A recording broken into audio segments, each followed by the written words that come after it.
Yo, yo, yo, yo. What's up? Good morning, good morning, good morning. What's going on, everybody? It's Monday, man. I hope everybody's weekend was good. It's good to see you guys. It's good to be here, as always. Working for the weekend again, man. I hope everybody had a great weekend, even though it probably went too fast. Planescape Torment again today. We should be working towards end game. We're not totally end game yet, but we should be working our way there, yeah? So, I'm guessing probably midweek this week we will be ending Planescape and moving on to Witcher 3, okay? That's the plan. That's the plan. We had some good, nice rafting this weekend with the kids. That was really cool. We're progressing, and we'll be trying to get some more rafting with the kids in moving forward. Yeah, that's a lot of fun. I enjoy it very much. So, we'll try to keep doing some rafting with the kids. It's fun. But on that note, let's go ahead and do what we do. We will go get into our gaming news segment before we hit our gameplay, cool, of Planescape Torment. Let's go.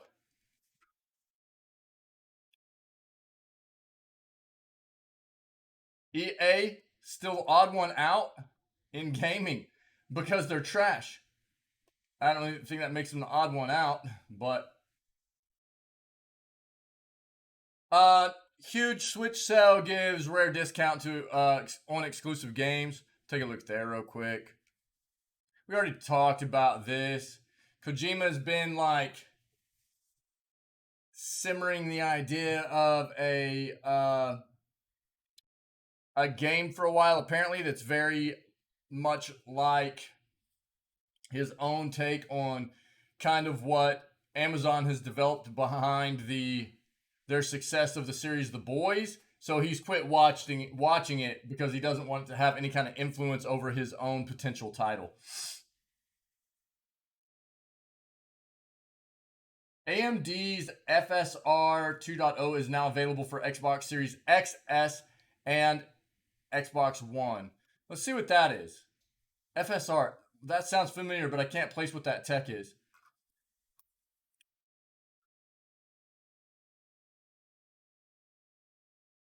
Valorant will start listening to your voice chat in July. Okay. Yeah, we saw this article like 2 days ago on a different site and we read about it. So if you're interested, it's somewhere in the past couple of days of video game news segments on YouTube. Okay, guys?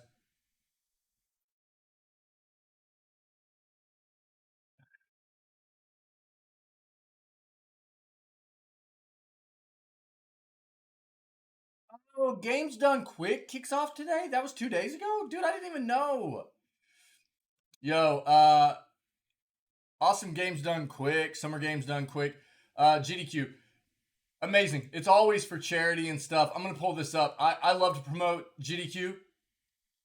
It's great. And we love charity. We love charity. They always promote great organizations and stuff too. So we'll take a look at GDQ. We've got that pulled up. We've already talked about this a lot. You can get like 25 free indie games right now, so go grab them, okay? On Amazon Prime Gaming. In a couple of weeks, that's going to switch over to being actually about 2.5 to 3 weeks. It'll switch over to being about 20 to 25 other games to celebrate their Prime Day. But right now, go get their indie games they're giving away. Okay, so it does look like... Now that we're friends again, is it okay if I pet you? 10 win. My dude. Thanks, Ted buddy. Lynn just resubscribed for 10 months. Man.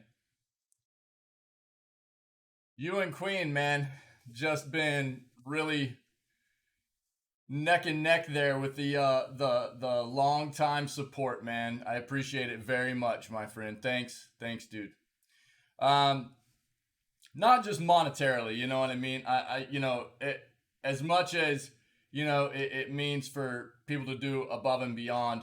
Tinwin, you're always bringing in news and awesome tidbits about games you're trying out, and just being an awesome member of this community and everything. So I appreciate it very much, my friend. Going above and beyond again with the support monetarily of subbing and everything. Thank you. Thanks, buddy. It's good to see you, man. How you doing?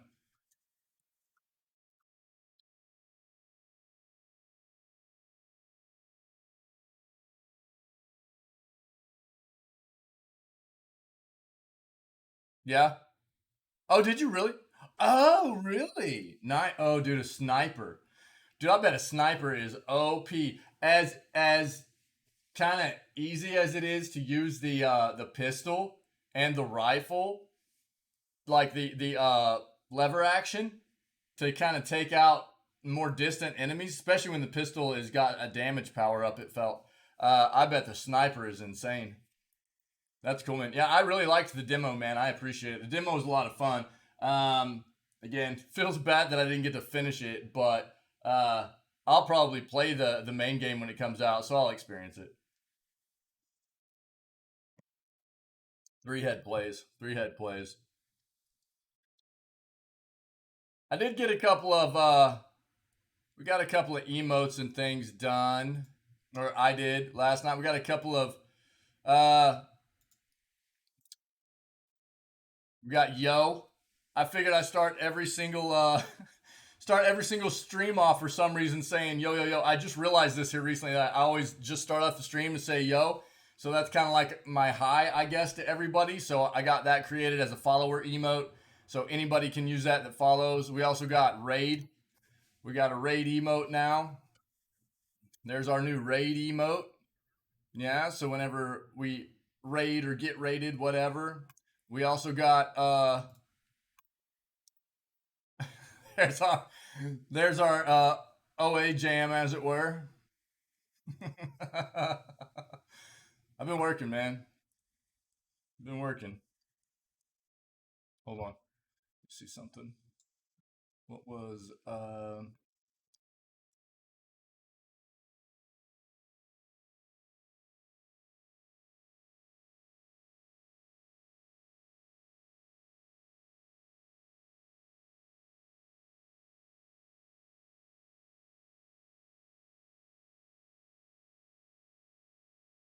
okay. And then we got this as well. I got a new GIF put in last night. Not everything is finalized, but at least I got some stuff done. Shake with Jeff.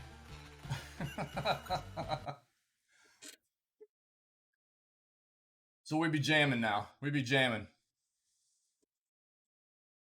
I've been trying to get a lot of work done. I still owe some other emotes as well, but yeah, I felt like we needed a few more emotes just for followers and stuff too.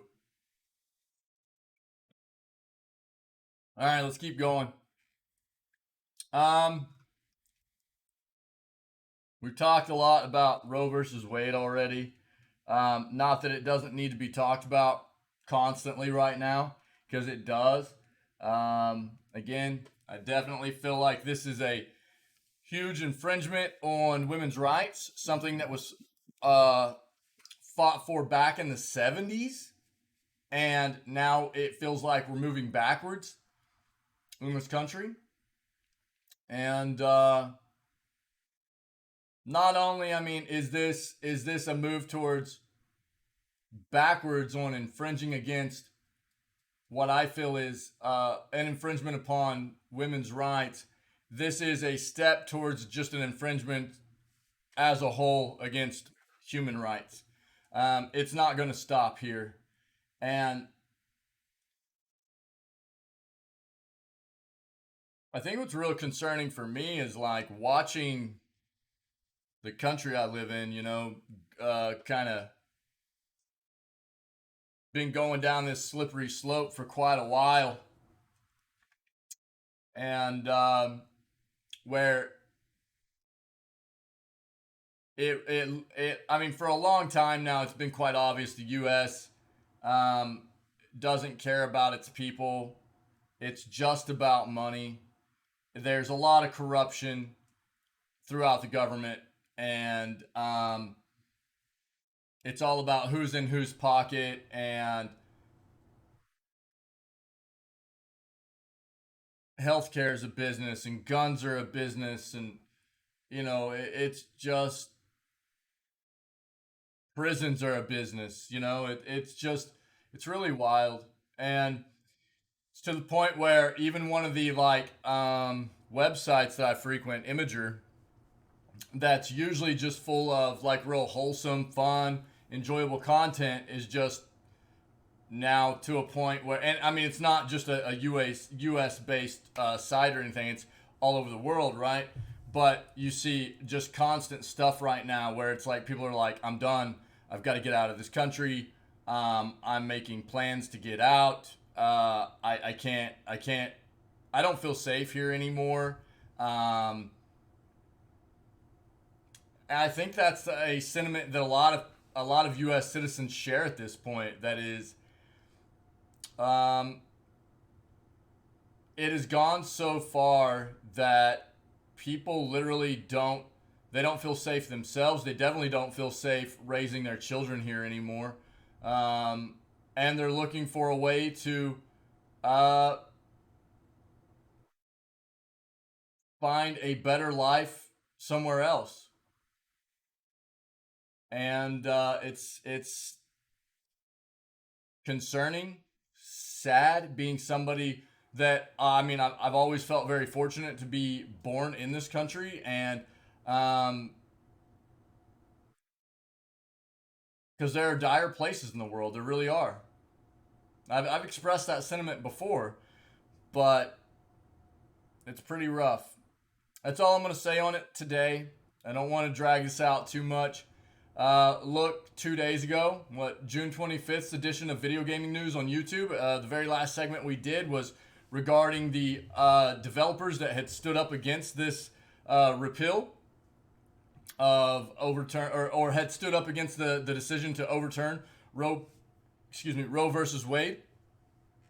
And Bungie, one of the ones leading the way. I mean, this is why, again, this is a gaming news segment, but that's why it comes up, right? They're developers, studios, publishers, things like that that are, within the industry leading the charge against this very hot topic. And so that's why it comes up as something that we need to discuss here in the channel as well. But again, go look at June 25th edition of Video Gaming News if you're interested in my entire take, us discussing it as a community. It's there, the very last topic that we discuss on the stream, okay? Or on the on that Video Gaming News segment. We talked about that.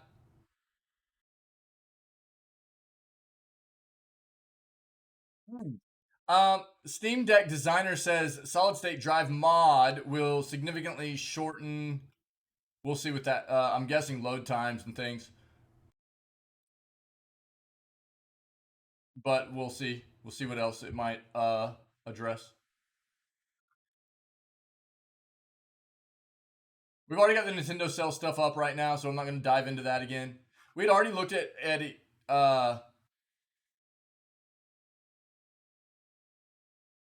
Kind of, I thought, but we'll get another look and make sure we didn't miss anything.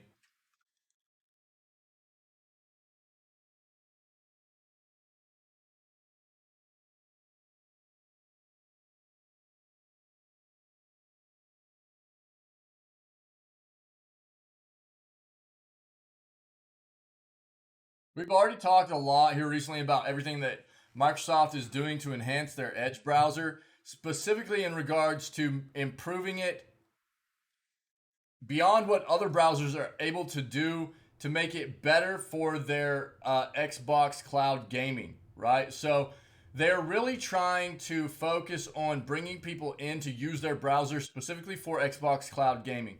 We'll see how it turns out for them.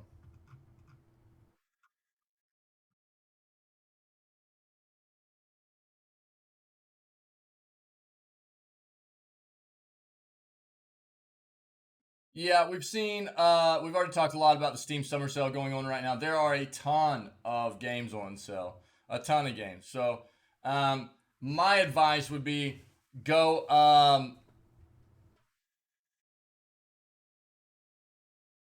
go look around at the sale, see if there's anything that piques your interest. Also, don't forget to go grab your wish list. Go look at your wish list and just sort by discount. That way, you see some of those games that you've been waiting for a while to go on sale, or maybe forgot that you wanted, and can see how much of a discount you can grab right now. You might surprise yourself with a deal that you'll get on something that you maybe forgot that you even wanted. On that note, don't forget to first go grab all your free games on Amazon Prime Gaming if you have Prime. There's like 25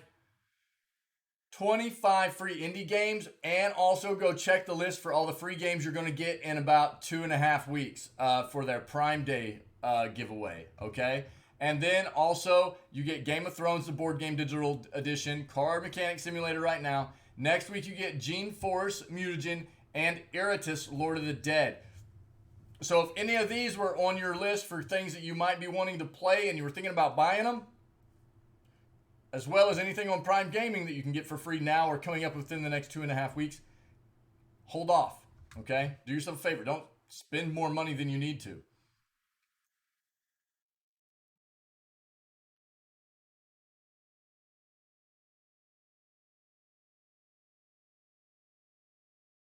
I talked about this the other day. We came across this article. Study finds New England split on favorite gaming console. I'm not real keen on diving into articles like this because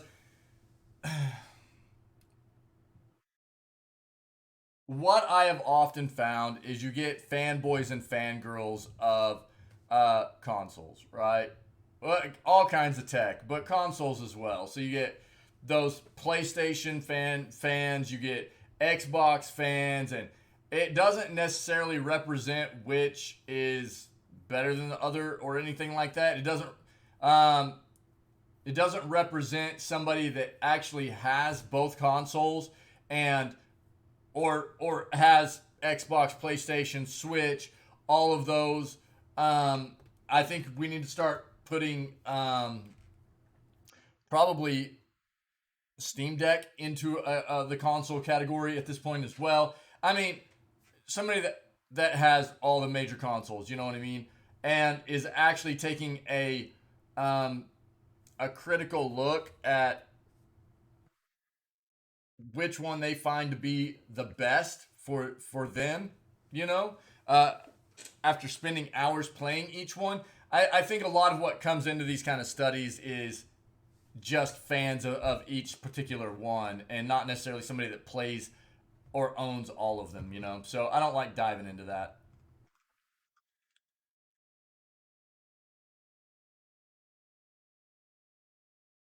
Yeah, Escape from Tarkov wipe is imminent. We read something previously. What do they say? It's happening on the 30th, I think. They're very cryptic about when wipes happen, but they basically there's like a stimulant or something in the game that like gives you random kinds of stat boosts and stuff, but also has like a 5% chance to kill you or something, and that 5% chance to kill you does an insane amount of damage.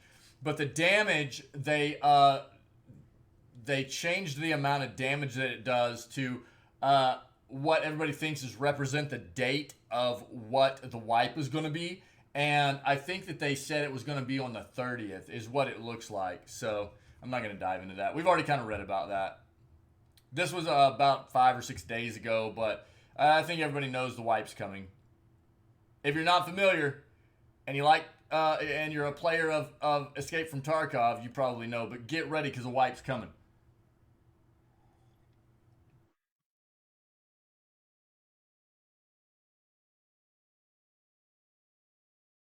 We read about that yesterday. It's rando mode time, everybody. Rando mode. Get that rando mode in there. You're looking for the M and MJC emote. Yeah, Summer Games Done Quick returns in person today. That's great.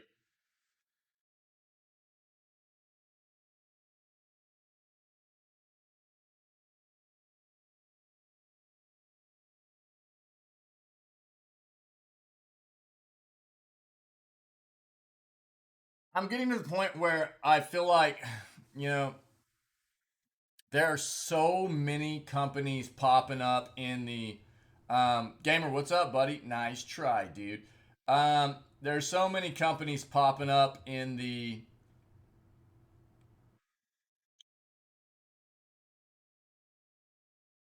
gaming industry. There are so many companies popping up in the blockchain, Web3, cryptocurrency, NFT space and stuff that it's like this gaming dev hires so and so as their new CEO to drive blockchain gaming, and it's like I'm seeing so many of those that I don't even really want to dive into them anymore because it's just um, our news segments are starting to get just completely saturated with that stuff, and ultimately I don't think it's really all that pertinent.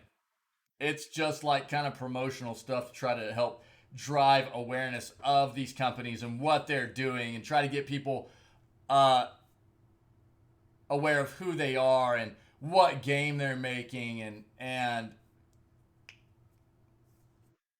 I'm just kind of done with it. If I see something that seems like it's worth diving into, I will. I will.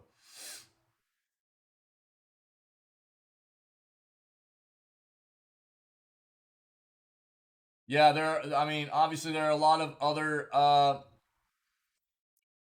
influencers and content creators and stuff that are also speaking out against the overturning of Roe versus Wade, stuff like that. That's what this is about, right? Yeah, yeah. I think a lot of people, there are a lot of people right now that, again, are not proud to be U.S. citizens. And this is not, it's not just this. There's a lot of stuff. It's a culmination of things, right? It's, again,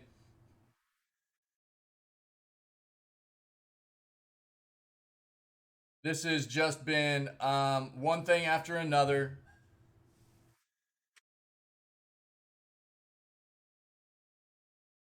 Once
apologies. Apparently, there was a spider issue.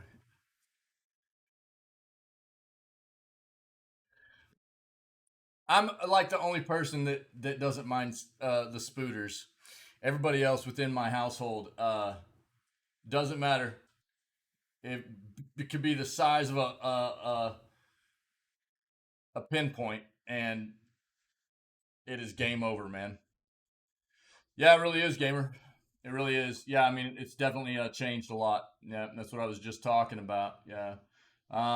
Yeah, sorry for that break there. I apologize. I heard some commotion from my family members, my family, and I needed to make sure everything was okay. Um, yeah, it's I mean, I would be amiss if I said that I'm not worried for myself and my family too.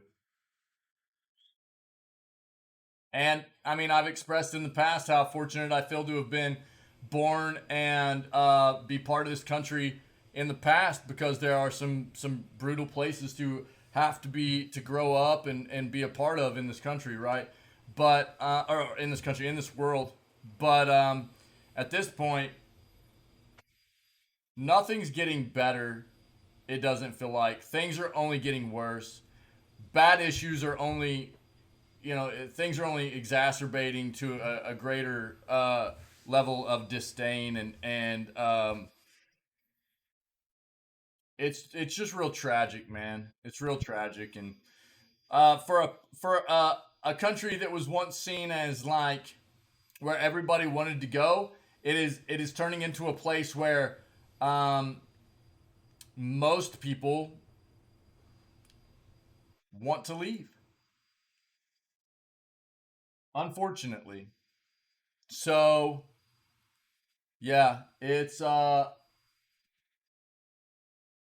again, it's this is kind of, I think, we've gotten to a point like tip of the iceberg here, where a lot of people have kind of within, citizens of the U.S. and um, even people from other countries that have kind of watched us from afar have gone, it couldn't get worse, could it? It couldn't get worse. Yeah, there's no way it couldn't keep getting worse there, could it? It can't keep getting worse here, can it? And it does. It just keeps happening.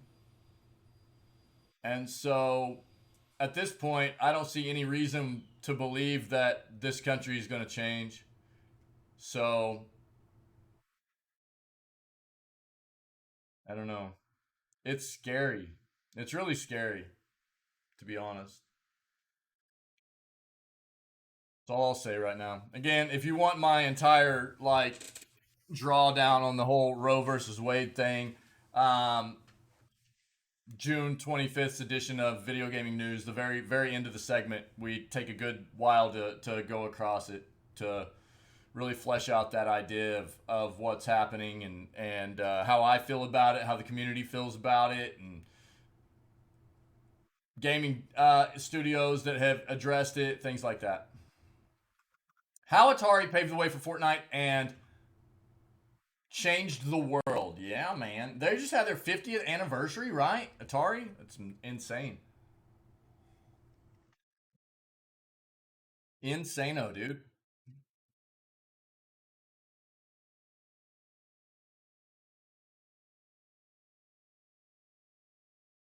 Do I have that up?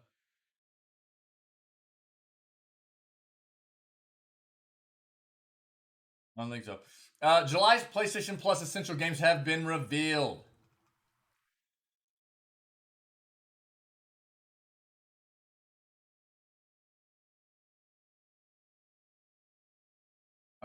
I've read too much of this stuff. I'm not diving into it. I talked about this yesterday. I keep seeing conflicting stuff. The crypto market has crashed, and but crypto uh, games based on crypto economies have proven they're recession proof.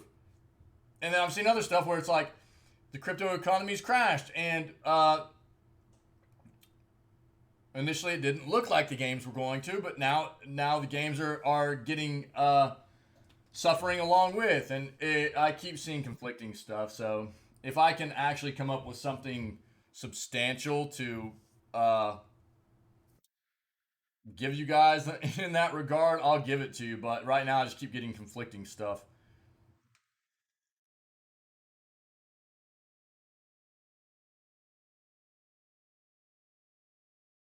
Yeah, Nintendo Direct. I want to bring up something about Nintendo Direct.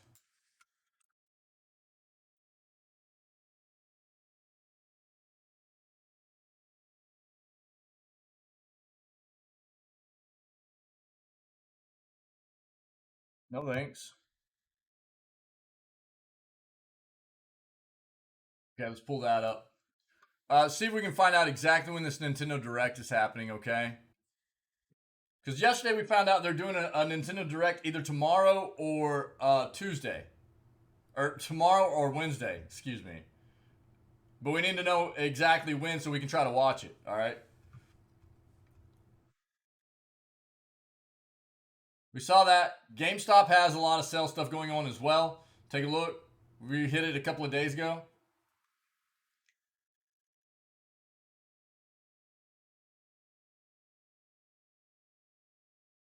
Video games that teach empathy. This is what we should get all the government officials within the U.S. to play. But they never will because they all think that video games cause violence.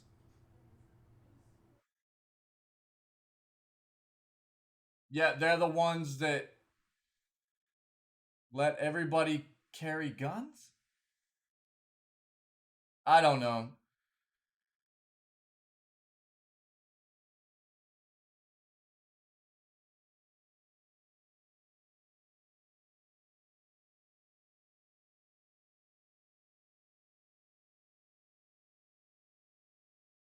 Yeah, we saw the Zachtronic stuff roughly 3 days ago. This is really cool. They got a game coming out called Last Call BBS. Looks like a really cool little puzzle game.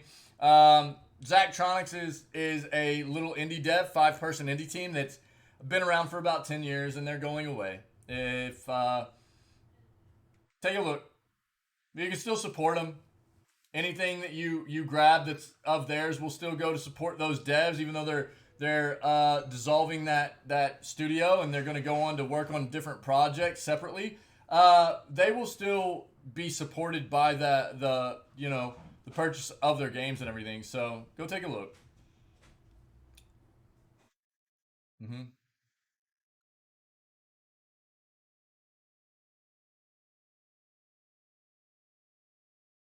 We've already got this up. We talked about that yesterday, long time ago.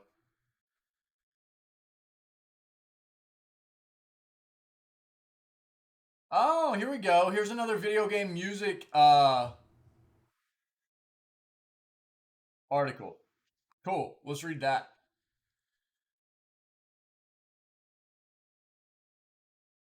Video game industry proves once again to be recession proof. Here we go. That's 5 days ago. Again, if you haven't been part of all the news segments here, it's not just about crypto. So while the video game industry is still making a profit, it has seen a significant decline in profit from the beginning of 2021 up until this point. We're talking about a net profit loss of about what, roughly going on 20% at this point from where they were at the beginning of 2021. So it is dipping. They're still making a ton of money. It doesn't mean that they're losing money. It just means that the profit that was being seen in the gaming industry at the beginning of 2021 has dipped by about a fifth.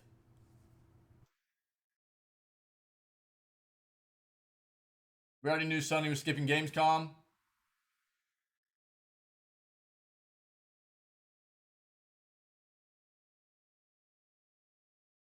Need for Speed 2022's multiplayer may be bigger. Take a look at that. We have some racing fans in the community. Yeah, rip Epson chat for gaming legend Bernie Stoller, who was a one of the people that helped create Sony and Sega of America. President of Sega of America and helped create Sony.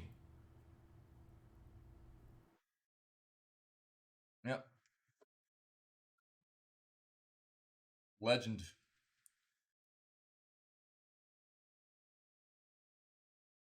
Letter to the editor. Video games don't cause gun violence.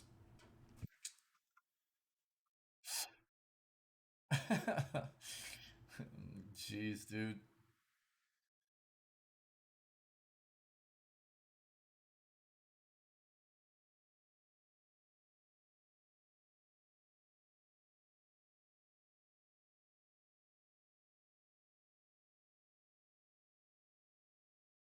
I'm gonna pull this up. Players threaten to rape and kill me. Won't keep me from love.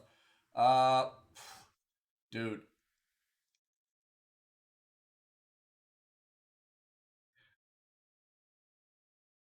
I don't dive into these specifically either. TSU launches program for young gamers at new academic esports and coding robotics. Uh, this is awesome. The reason I don't dive into these because this is happening all over the place. It's great. It's great to hear it. I mean, we're talking, especially within like higher education, universities, college. You know what I mean? Whatever you want to refer to it as. But also, we're seeing like down through high school is implementing esports, competitive esports teams, just like they do with all their other high school athletics.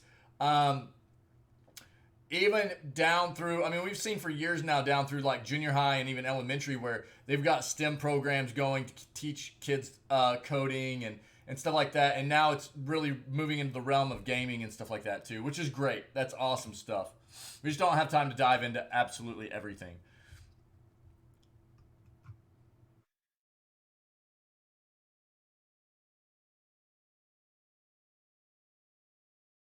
We've hit on these. We've talked enough about Diablo Immortal for now and its scumminess.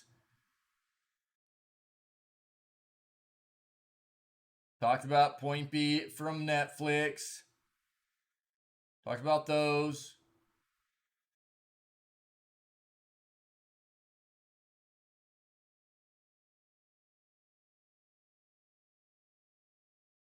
Yeah.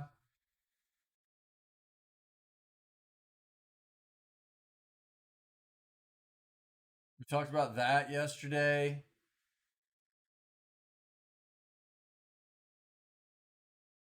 Uh, we've hit on this too.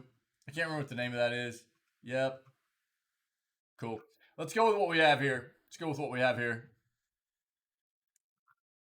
From Nintendo Super Mario to Final Fantasy, Norwalk Orchestra performs music from video games. That is a very bright article, is it not? Goodness.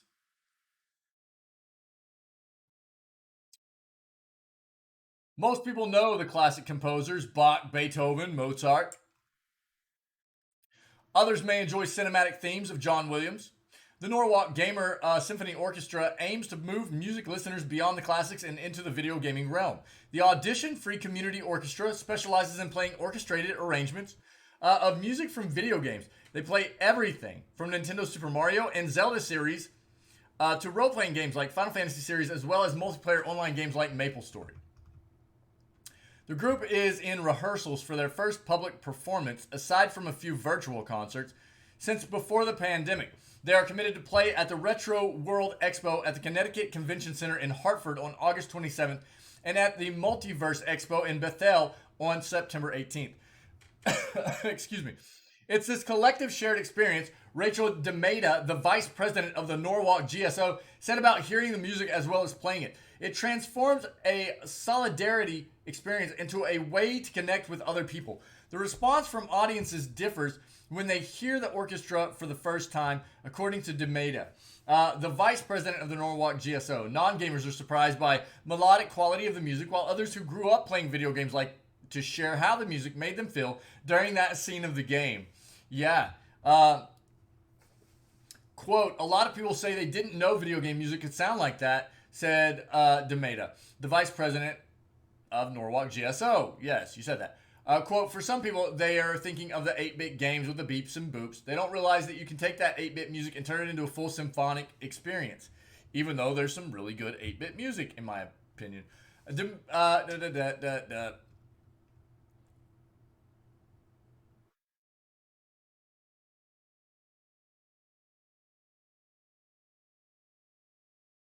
The Norwalk Gamer Symphony Orchestra invites musicians of all abilities to join. The group rehearses about 2 to 3 times a month, although they're trying to make it at least once a week. Rehearsals are open to the public. The next rehearsal is scheduled for 6 to 8 p.m. Tuesday at the American Legion Post 12 in Norwalk. Our experience is all over the place. We don't want to exclude people if we can avoid it, DeMeda said. If you can make it sound good, you can play. Hobbyists to professionals to student and everyone in between. Yo, that's really, really cool. That's really neat. Trying to get as many people involved as possible and it's exposing people to the amazing art that goes behind gaming music. You know what I mean? Um, which is a huge part of what video games have been forever. Whether it be like 8-bit music or all the way, up to actually orchestrated instrumental. It's really wild. That's really cool, man. Neat. Need for Speed 2022's multiplayer may be bigger than we thought. The new Need for Speed game may have a pretty unique take on multiplayer for the series, according to a new leak. The Need for Speed series is one of the longest running racing franchises in game, and although the series has stumbled quite a bit over the last decade, it sounds like EA and Criterion are doing a lot to try and make its latest title the best it can possibly be. Although it was originally expected to release in 2021. Yes, Mamzelle. What's up, buddy? How are you? For your school project. Nice, cool. Yo, you weren't here yesterday. I've got something for you. Let me finish reading this. I got something for you. Good morning, my friend.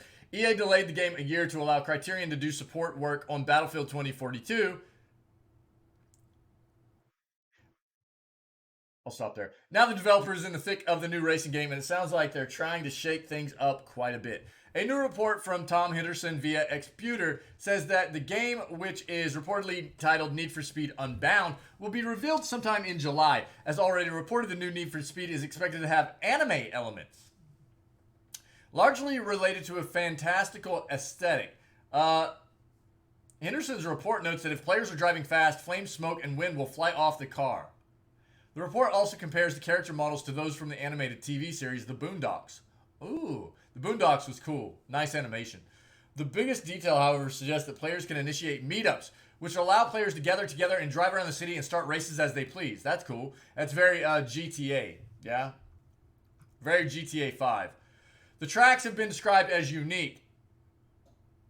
Yo, Mamzelle, good morning. Sorry your Twitch froze. You weren't here yesterday, but I have something for you. Let me finish reading this and give me a second. And I've got something I need to talk to you about. Such as having to stop to wait for it to pass or risk getting hit by it, but it sounds like it could impact gameplay.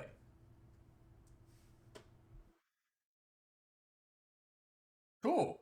In 2010, there was a racing game known as Split Second, which featured dangerous racetracks with planes, explosions, and other dangerous terrain to create an intense racing experience. It's possible that Need for Speed Unbound will try and tap into that idea a bit more, but it's not totally clear at this time. Of course, as always, take this with a grain of salt, since nothing has been confirmed. Cool. Cool. All right. So, new Need for Speed. My big game, the last big racing game that I really got into that was Need for Speed-esque was Midnight Club. And, dude, I loved that game.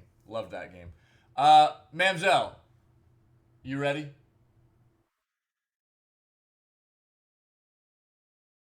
You available still?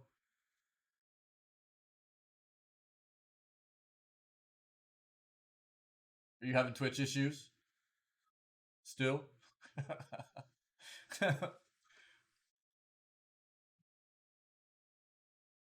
Okay. So, your generosity, as much as it was appreciated with the bits and everything, finally prompted me to take action since I had been saying I needed to do it forever. I finally got a new program. I had been researching some different stuff to use for my stream. I got some stuff. If you look at all the rewards now, look at all the token rewards for the stream. All sound effects and all GIFs are now token redemptions. All right? So, no more bits. Everything is token. And we should be good to go. So, I have to say thank you to you, first of all, for being generous in supporting this community. Above and beyond. You know what I mean? In monetarily supporting this community with the bits. But I never really meant to have anybody feel like they needed to do that to play certain sound effects. What it was I could only put, with the program I was using, I could only put so many sound effects into channel point redemption. The rest had to be used by bits. And I never really liked that. So I needed to find something else, and I finally did. So now everything is just antics tokens. Everything is a channel redemption. So if you go look, everything is in there now.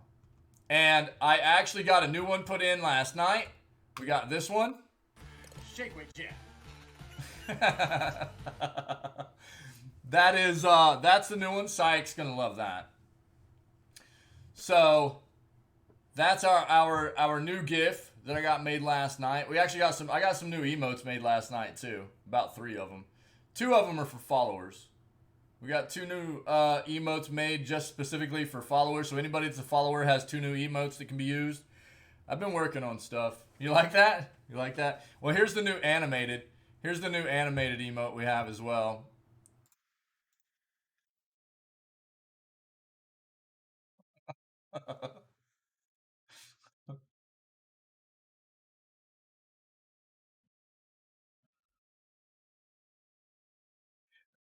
Alright, that one was on me. There you go. There you go. Yep. So, again, thank you for prompting me to, even if you didn't mean to prompt me, it moved me into action to get things in a better state for the channel and for our community. Okay, so thank you, my friend. Here we go, guys. Players threaten to rape and kill me. It won't keep me from the sport I love.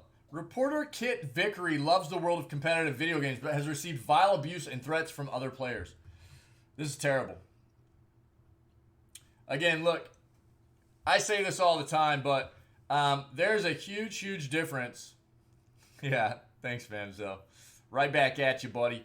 There's a huge difference between some nice competitive banter, maybe trolling somebody out a little bit, and hate speech that crosses the line into this kind of stuff or discriminatory verbiage, you know, hate speech, as it were, across the board.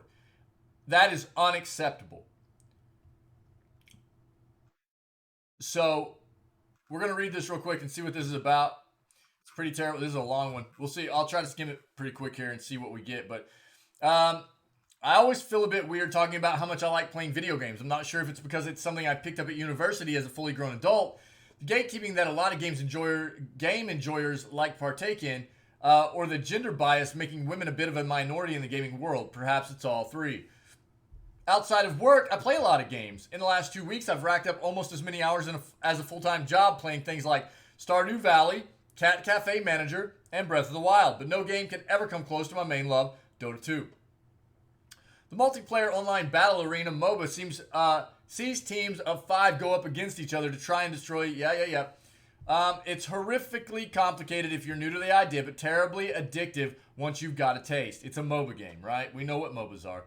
In the last 6 years, I've spent more than 2,000 hours playing this game, playing nearly 3,000 matches with almost all of the 123 heroes available to play in the game. Took me from a casual gamer to an esports enthusiast, flying out to Sweden last month to watch some of the best teams in the world play against each other for a slice of the $500,000 prize pool. I'm even going to play for my country in August representing Wales in the Commonwealth esports games in a women's Dota 2 team. That's awesome. It's been incredible. These opportunities have given me the chance to finally meet dozens of people I've only interacted with online. People I consider to be true friends. And I was even recognized for the work I've done commenting games, a practice known as casting over the last year. But none of the love and joy is a true representation of what it can be like to be a girl interested in gaming. The last few years, for every positive comment or person I've surrounded myself with, I've received dozens of horrible remarks and messages telling me to get back to the kitchen, calling me worthless, saying I should take my own life, and threatening to rape or sexually assault me. I once even had someone threaten to kill me, but because the worst of these threats takes place over in-game voice chat, there's very little evidence to submit reports to the game company to get these players punished for their conduct. that right there. There is very little evidence to submit reports to the game. It's not even necessarily the evidence. What I have found in my experience is that quite often game companies don't have great avenues to report. So, my most recent experience was some offline. I was not streaming. I had something happen. I mean, it was the most vulgar. I think it's the most vulgar stuff I had ever had anybody say to me in a game ever. And it was just like, I don't know what was up with this person. I don't know if they were just. It seemed like something was wrong with them. I don't know. But it was some terrible stuff to say to anybody. And again, I'm not the kind of person that is in the state of mind that takes anything like that to heart from some kind of anonymous person online. But there are definitely people in the world that, obviously we all, we love video games for what they are because they're fun. They give us a bit of an escape. They let us immerse ourselves into a different kind of world for a while. And sometimes there are people that the reason they need video games is because they've got some issues in life that they need to get away from and escape for a little bit, right? And for some people to have to listen to somebody else come at them with that kind of speech, whether it be, discriminating against them for one reason or another, or trying to prompt them to harm themselves or something like that, it can result in that person degrading a bit mentally, right? And taking those words to heart. So I take every possible avenue that I can to report those players. Luckily, the game that it happened in, and I'll just say it like there are occasions where I will like chill out at the end of the night or whatever, and I'll just hop into Rocket League for a match or two. You know what I mean? I don't do it hardly. I don't do it very often anymore at all because I'm so caught up in working on the stream and community stuff quite often, or hanging with family and things like that, or now working out again stuff. What name all kinds of stuff. I'm busy, but occasionally I'll jump into Rocket League for a match or two before I go to bed, and that's where it happened, and it was terrible. And it wasn't voice; it was actually text. So I was like screenshotting everything. I took all kinds of screenshots. This person was just nonstop. It was terrible. And so I contacted support through multiple avenues that they had available. I uploaded all the screenshots I had and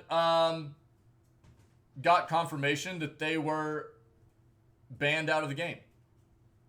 So, but I've also had instances where quite often I've had instances where there's been some other terrible stuff that I've witnessed in games from other people verbally, whether it be text or voice, and have tried to report it, and there's just not avenues to get it done. It's like, as far as I'm concerned, if you're going to be creating some kind of online multiplayer environment, and you're incorporating a way for people to communicate, yo, Mr. Lil Bat, what's up, buddy? You have to have some way to either prevent these bad types of things from happening, or you have to have some way to report, or a combination of both. That's both. The best possible situation is both of those implementations, right? But to just create a game and not have any kind of way to rid the gameplay of these horrible, toxic, hate speech kind of situations that can actually have a very negative effect on other players, that should not be allowed, in my opinion. So check it out, man. Yo, Mr. Lil Bat, it's good to see you, buddy. How you been? I got us a new follower emote done last night. That's kind of like our new high because I start off every single stream going yo yo yo. I just realized this here recently, so I made a yo emote. That's our new follower emote. I got a couple of new follower emotes done. So there we go. I might have to work on it a little bit more, but that's all I had time for last night. uh, Players have threatened to, or actually, sorry, I know that was a bit long winded there, but it's just something I'm passionate about as far as the gaming industry goes. Players have threatened to, or actually go through with, leaving the game or intentionally trying to lose the match after hearing my voice, harassed me into trying to date them, or blame me for every little thing because of my gender. I have very little fear of any of these threats will come true. That doesn't make it any less exhausting or acceptable to hear them in the first place. Obviously, working as a journalist means I don't expect everyone to like me, but I never expected one of my hobbies to be the main source of hate in my life. It's not just exclusive to me, with other players sharing their experiences with sexism fairly regularly, shining a light on the toxicity in the scene. Mary Gushy, a games journalist from Canada, regularly opens up about the obnoxious sexism she's met with, including some very graphic rape and death threats, writing about some of that experience in an article for Games Industry. Mary's work and her ability to stand up and call out this abhorrent behavior helped other people like me see this wasn't a problem with us. It was a systemic problem with sexism throughout the entire scene. People in every game experience similar levels of vile hatred, threats, and harassment from people around them, with almost every comment either thirsting after the rare girl people had found in their games or slamming every possible thing they could think of to degrade the woman in question. There are some amazing groups who are very vocal about the right to have a welcoming and non-toxic space for women to enjoy playing their favorite games. As it should be. I volunteer with Dota Valkyries, an organization for women interested in the game Women in Esports, an initiative run by British Sports and Esports Wales, my national body for gaming, to help other women feel more confident to speak up and just enjoy the game in the same way their male counterparts are able to.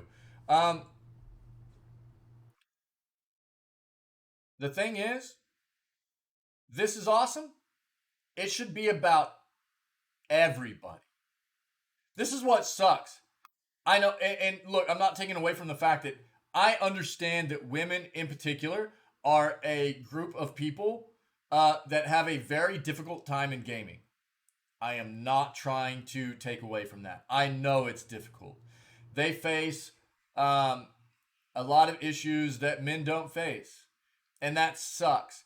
But overall, and I think what a lot of you know about this community is that what we are creating here, as far as this community based around gaming, is that this is a welcoming, non-toxic space for everybody to enjoy playing games together, right? And that's what we try to promote here, is that it doesn't matter who you are as long as you're a good person, right? That's all that matters. As long as you're a good person, cool. And again, I don't see anything wrong with some competitive banter. But whenever you cross the line of, using hate speech to degrade someone, that is not acceptable.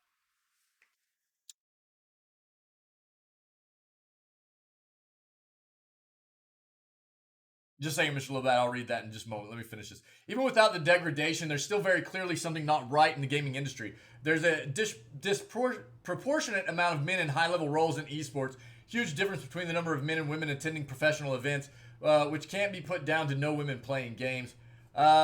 Studies suggest that around 40% of console gamers are women, whilst women make up the majority of the market for role-playing games like The Witcher, Elder Scrolls, and Fallout series on PC. Problem isn't that women don't want to play games. It's that sexism and male-dominated spaces push them away from certain aspects of gaming and esports, making it even harder to bring new women into the community.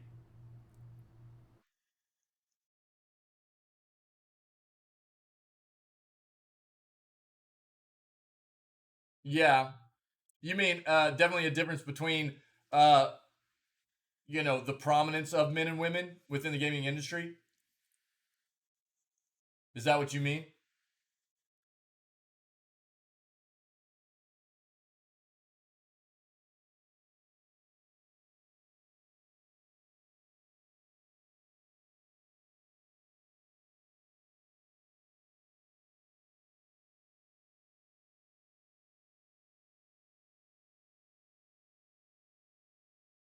You might not think it's important, but sexism in the esports industry is absurd. Last year, ESL, one of the biggest tournament organizers in the scene, announced the GG for All initiative, which included a $500,000 women's-only competitive scene for Counter-Strike Global Offensive, and was met with dozens of messages protesting the scheme, with people complaining that women were given an unfair competitive advantage, wasting money, and didn't deserve a spot in the limelight. No, you're good, Mr. Lilbat. I'm going to finish reading this, and then we'll discuss this, okay? Yeah, I'm going to read all this, then we'll discuss, okay? Why it's hard to say for sure, but elements of bigotry and hurt egos were displayed out in the open as people opposed the idea, which would spread that $500,000 out into 2 leagues, each with a total prize pool of $150,000 for 24 teams, and a $100,000 event between the 2 leagues. All in all, it's a pretty small amount of money compared to the $1 million events known as majors available for professional CSGO players, of which there are usually 3 in a year.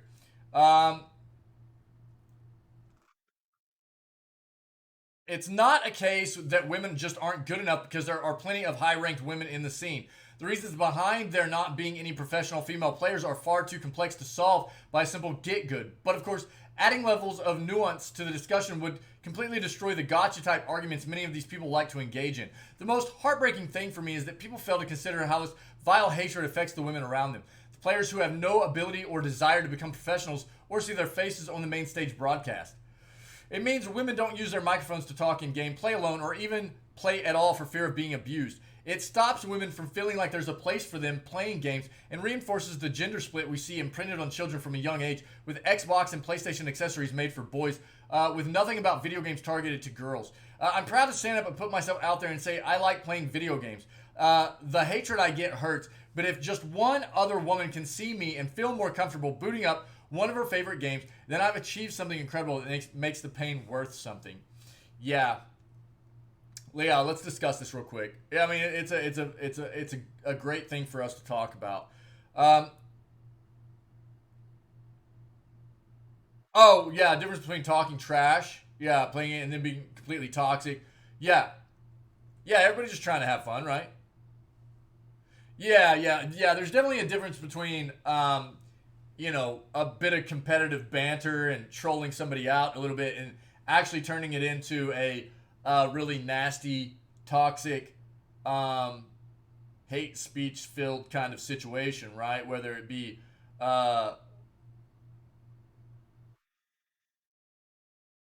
filled with, you know, trying to get somebody to hurt themselves, or discriminating against somebody, whether it be for uh,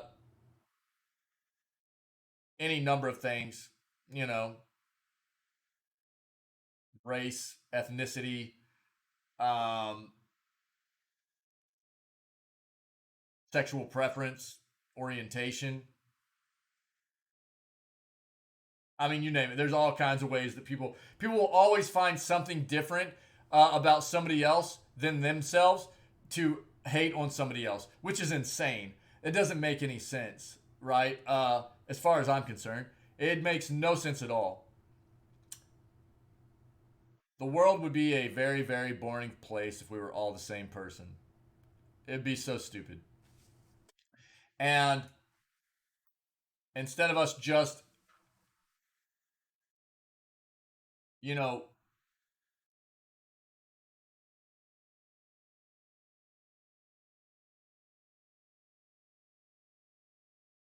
really cherishing the fact that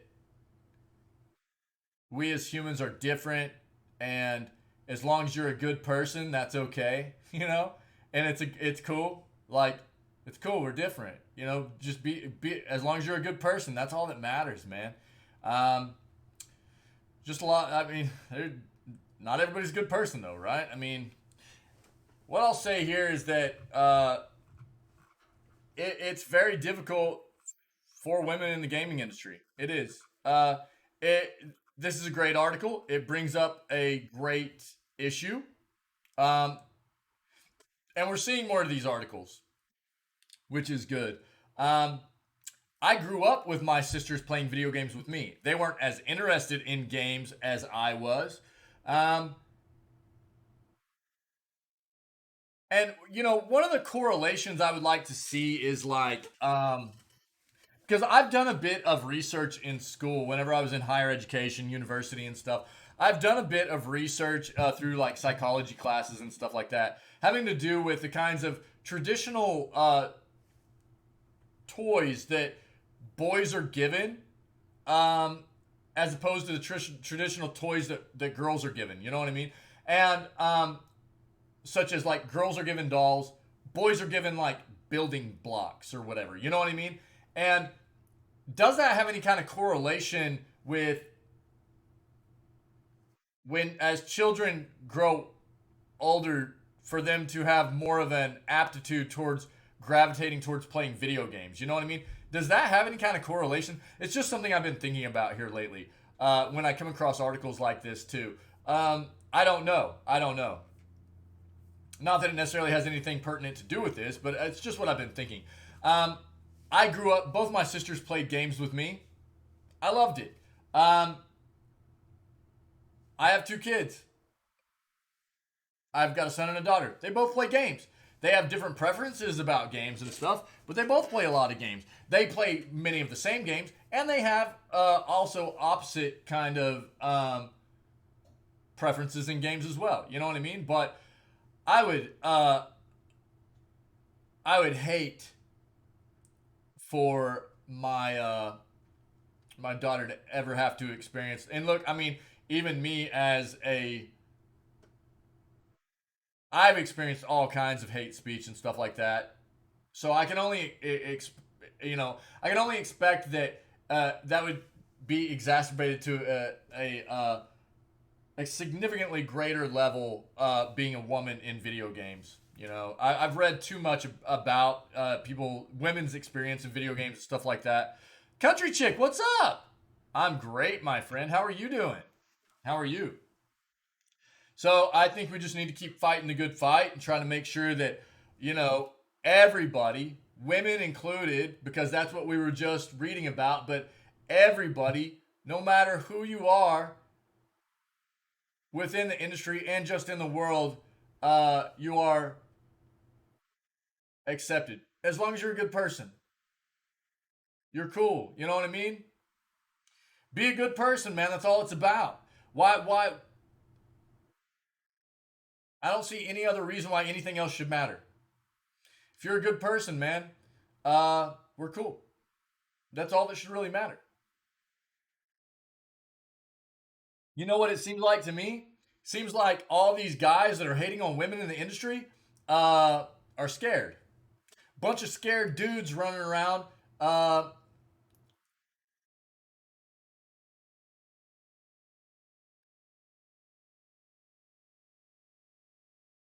Lot of small energy, running around by these dudes. A bit worried with these with women in the gaming industry. Yeah. Well, and so Mr. Little Bat, that's what honestly, dude. I I have not let either one of my children um, do any kind of real big community based games up to this point because I need to know that they are at a maturity level that they can handle it on their own. Because I just know that I'm not always going to be aware of what they're being exposed to in an online environment. As much as I try to maintain a very careful watch, I'm just not always going to be able to. I'm not always going to be looking over their shoulder, and whether it be comms or in-game text or chat or whatever. If they want to play a game or whatever that I know I can turn that kind of stuff off in, then it's cool. But if not, I usually just let them know, like, hey, sorry, it's not going to work, Yeah, oh, well, because a lot of times kids are a product of their upbringing, right? So, yeah, kids are terrible, man. Kids are terrible. They're either a product of their upbringing or they, it's a combination of that as well as being influenced by their peers, right? Other kids and stuff like that. they think it's like they're little edge lords, they're little sweaty edge lords. You know what I mean? And they think it's funny or whatever. And not all of them are a product. Like some of them know that if their parents caught them saying that stuff, they would get obliterated, right? But they're little sweaty edge lords, and they think it's funny, and they want to impress their friends or whatever. You know.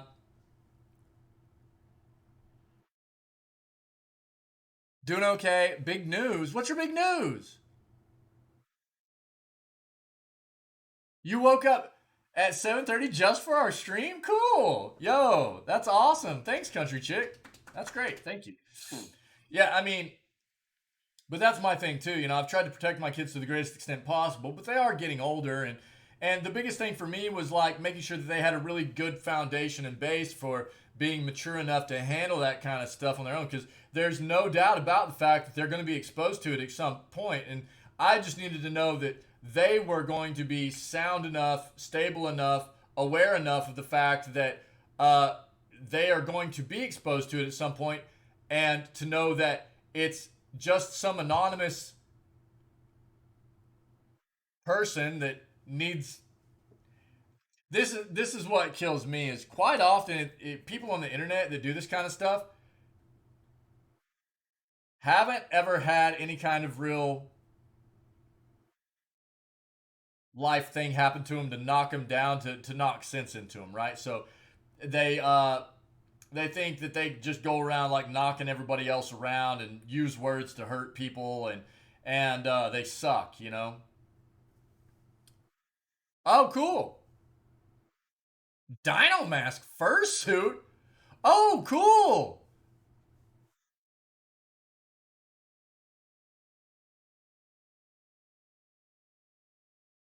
Yeah. No, no, no. You're good, Mister. Yeah, yeah, absolutely. I mean, that's my thing, you know. And again, my kids, you know, it's all about making sure they're mature enough to understand that, you know, at a point they're going to be engaging in online communities and with, you know, with comms or text and stuff, and it won't be up to me anymore. My thing is to make sure that they understand what they can potentially be exposed to, how to address it appropriately, not to take it to heart, things like that. And so that it doesn't affect them mentally. You know what I mean? It doesn't drag them down, because that's what those people want, right? That's what they want. They're trying to hurt you, man. And if you don't let them hurt you, you're not giving them that satisfaction. The best thing you can do is just get them banned out of the game so they can't potentially hurt anybody else, right? Yo, country chick, that's great news. Hey, can you act? Oh yeah, you can't do the Discord thing, huh? Man, I would love to see it. That's cool. Is there any what? Man, man, I would love to see what you made. Oh, that's cool. I'm really happy for you, country. Yo, and it's so good to see you. Thanks for being here. Thanks for being here. GG's, buddy. So, how Atari paved the way for Fortnite and changed the world. Um, as the pandemic raged in 2020, a revolution played out in the entertainment world. In that year, video game revenue grew 20% to a whopping $179.7 billion, dollars, pulling in more money than global movies and North American sports industries combined. Yo, that's insane. No, you're okay. You're okay. You're okay. No big deal. Yeah, no, I get it. I get it. I understand. I understand. Uh, you don't have it up on like any kind of site or anything, do you? It's just you just knew somebody that was going to buy it. Is that what the deal is? There's like absolutely no way that we would be able to see it. I'm just really interested. I love seeing like people make these homemade kinds of things and everything. It's really cool. Have you seen like people have gotten so good at the cosplay stuff? It's insane, man. People have gotten so good at cosplay stuff too. Dino mask fursuit. That's cool. Oh, okay, cool. Well, if yeah, okay, cool. Yeah, yeah. Well, I probably wouldn't be able to see it then. I don't do Facebook, man. But yo, I'm very happy for you. That's awesome, country chick. Very happy for you. That's cool, cool, cool. Nice. Nice. When are you going to camp? No. You don't need to apologize. It's all good. It's all good. I love people are very crafty. People are very crafty, and people have everybody's got like I respect art in all its forms. Art is not just painting or drawing or whatever. Art is music. Art is writing. Art is crafting. And I like seeing people's art, man. I'm a lover of art. I'm a lover of art in all its forms. So that's it. That's it. I just like seeing what people create. I'm a lover of people's art. That's it. So you don't need to apologize. Really good to see you. Um, Sure, it was helped by the fact that we were collectively confined to our homes, theaters were shuttered, and sports were grounded. But it was also a testament to the wild growth, innovation, and popularity of the video game industry, whose humble roots can mostly be traced back to a California company trying to make coin operated games lucrative. Yeah. Uh,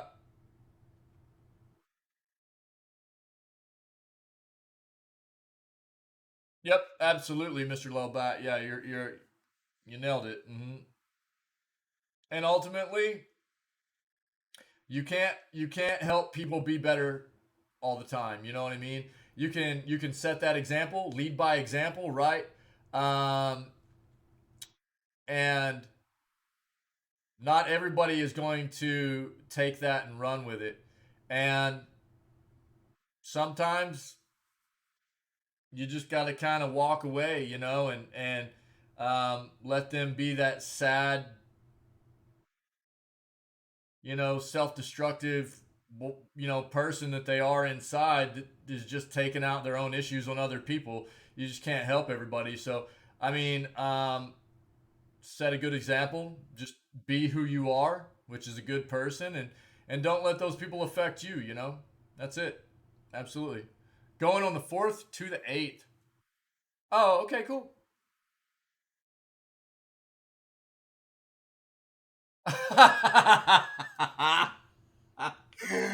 No way. We'll be able to stream, be able to watch stream. It's gonna make me sad. My parents locked my phone down all because I got a guy's number. Well, hey yo, uh,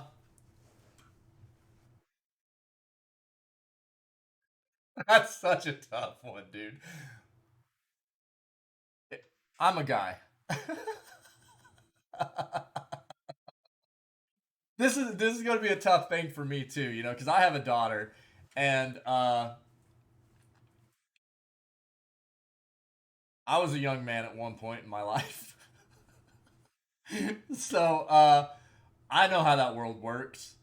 I know how that world works, and I think luckily enough, my daughter is an amazing, very intelligent, very smart, mature person, and as hard as it will be for me to accept, there's gonna come a time where she finds a significant other, or she ends up probably diving into relationships and stuff, and that's just a learning process. But I think there's an amount of protection that comes along with that as a parent, trying to make sure that things stay in line a little bit, so yeah, I get it. I get it. uh you lost your phone. Well, it seems like you're taking that very well, country chick. Right on. uh That small startup called Atari, which launched on June 27th, 1972, yeah, a year ago today, or a year ago, 50 years ago today, excuse me. They actually came out with a 50th anniversary logo. It's pretty cool. Ended up changing the world, first with a rudimentary table tennis game called Pong, and later a culture-shifting home console. It would also briefly employ an Apple founders Steve Wozniak and Steve Jobs, and was an entirely darling of the then burgeoning Silicon Valley tech universe. Yeah, man. Part of their cultural legacy is that they were able to get video games from a public space to a private space. Matthew Thomas Payne, associate professor of media studios at the University of Notre Dame and author of various gaming books, including Playing War, Military Video Games After 9/11, told the Post, They domesticated this technology, but they could never have imagined. One second.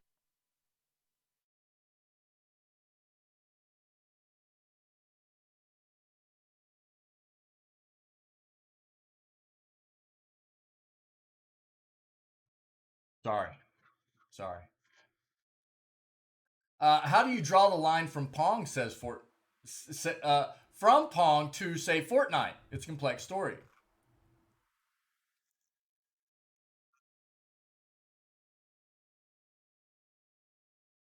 I mean,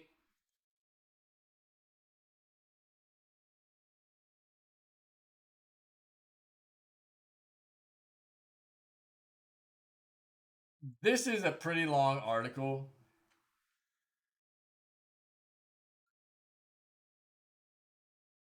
So TLDR, basically, you know, Atari is like known as the first real gaming console, popular gaming console, right?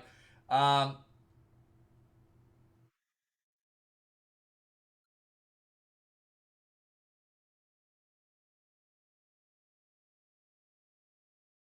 the Atari 2600 specifically. Atari 2600 cost $200 when it released, and it was released in 1977. Yeah, and this was like the first big like cartridge gaming console. We're talking like Frogger, Pac-Man, Space Invaders, stuff like that. Uh, but the market kind of crashed. Atari kind of fell apart, and that's where Nintendo came in.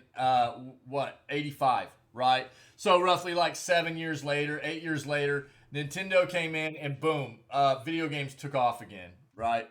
Um, and everybody, I mean, ultimately, if you want to know how everything has progressed, there are all kinds of great documentaries out there. Um, it's not that Atari was necessarily the first thing to ever have video games on it, right? But yeah, it is known as the OG of gaming consoles. Exactly, Mr. Littlebat. Yeah, and that's kind of where everything console wise has kind of come from, right?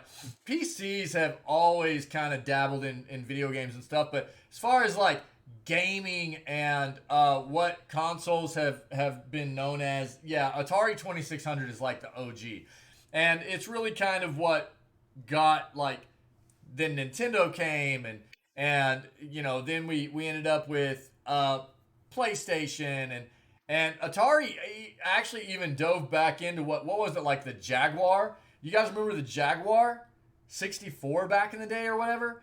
But it didn't do very well. They tried to dive back into the console market, but it didn't go very well for them. And then PlayStation, Xbox, stuff like that, and it's all the way through. What we have today. There are great documentaries out there, and I highly recommend taking a look at them. But ultimately, that's what this article is, and it's really cool. If you're a gaming enthusiast, whether it be PC, console, whatever, just going through the history of what gaming started as and has evolved to and stuff like that, it's really cool to look at. Happens all the time, drives you crazy. It is what it is. Leave my parents love me enough to protect me from. Yeah, yeah, for sure, country chick. Yeah, absolutely. Yeah. July's PlayStation Plus essential games have been revealed.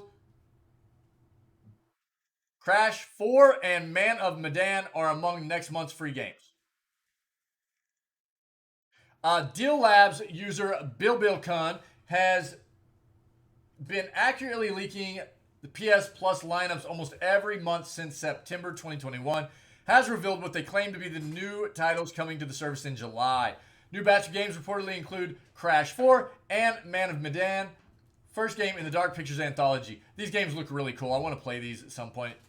According to Bill, the three games available from July 5th to August 2nd will be Crash 4, It's About Time, Dark Pictures, Man of Medan, and Arcadegeddon. All right, so the more you know. If you've got PS Plus Essential, these are the games that you're going to be getting, okay? There you go.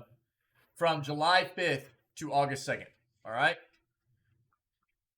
EA is still the odd one out in gaming.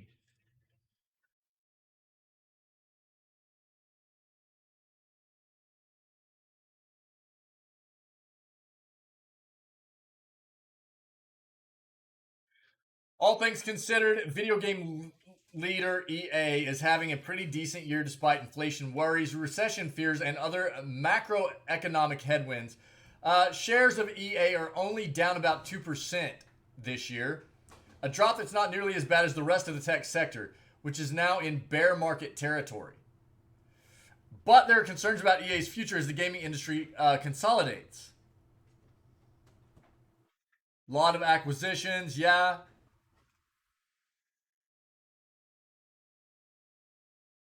Yeah, there's been a lot of chatter about EA being a good takeover target. So this is what we've heard. Basically, as far as other acquisitions go in the industry, we're talking about EA potentially being bought out. Square Enix is being looked at to be bought by Sony more than likely, and Ubisoft is looking to be another big dev that could potentially be getting bought out here recently. Okay, we've already seen Square sold all their North American development studios, along with their IPs for what was it, Thief, Tomb Raider, and Deus Ex to Embracer Group. So Square Enix has already been selling stuff off. Will EA finally get bought?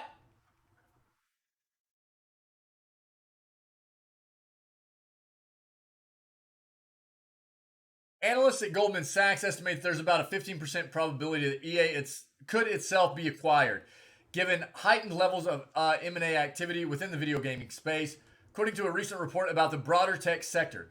It's a small chance to be sure, but it's bigger than zero. Okay, so you're telling me there's a chance.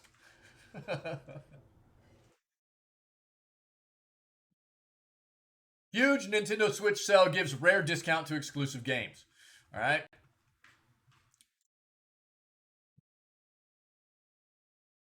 Nintendo's digital storefront is tied to the Switch, Switch Lite, and OLED consoles in the process of holding one of the biggest sales that we've seen so far in 2022. Uh, yeah, we kind of already saw this a little bit. From now until the 6th of July, Nintendo is holding their big old super sale on the Switch eShop. Sale features roughly 50 games in total with some discounts reaching upward of 50% off. A lot of good, yeah, we've seen some of this. So, like Mario Odyssey is 40. And if you don't know this, it's usually about, what, 3 or 4 times a year only that you'll really find some of these more popular Nintendo titles go and sell, like Mario Kart, Mario's Odyssey, Breath of the Wild, Link's Awakening. Some of those really more popular Nintendo titles don't. They're usually full price. So Mario Odyssey is 42 right now. Link's Awakening is 42. Mario Maker 2 is 42. Donkey Kong Country Tropical Freeze is 42. Origami King Mario is 42. Pikmin 3 42. Astral Chain 42. No More Heroes 3 30. Hades 15. Shin Megami Tensei 5 42. They have a lot more on there as well. Hey, I'm gonna put this in chat. If you guys are interested in some Switch games, take a look at that. Okay. Uh oh, really? Oh, nice, dude. Yeah. Throw it in there. Yeah, cool, man. Yeah, thanks, Mr. Lilbat. Yeah, I'll take a look at it as soon as we finish the news. Cool, man. Thanks. AMD's FSR 2.0 is now available for Xbox Series XS and Xbox One devs. As AMD celebrates the first birthday of Fidelity FX Super Resolution. Cool, thanks, man. Thanks. Awesome.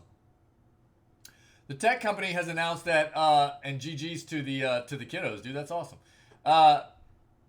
There's nothing like being a little kid, and dude, a catfish usually gives up or puts up a pretty nice fight. I remember like getting a big nice catfish, dude. I loved hooking a catfish. I would get sometimes that would just kind of like just reel in, but sometimes, man, I'd get one that would, I'd get some that would put up a real nice fight too. Did it fight him pretty good? Tech company has announced that FSR 2.0 is available for the Xbox Series XS and Xbox One devs. AMD shared the news in a blog confirming that FSR 2.0 is also supported on Xbox, will be available in the Xbox GDK for registered developers to use in their games. This also marks the first time the tech is being utilized outside the world of PCs. For those unfamiliar, FSR 2.0 is AMD's answer to NVIDIA's Deep Learning Super Sampling, DLSS, and is the next level AMD temporal upscaling technology designed to deliver similar or better than native image quality and boost frame rates in supported games across a wide range of products and platforms. Unlike DLSS, which uses machine learning, FSR optimizes anti-aliasing based on temporal data.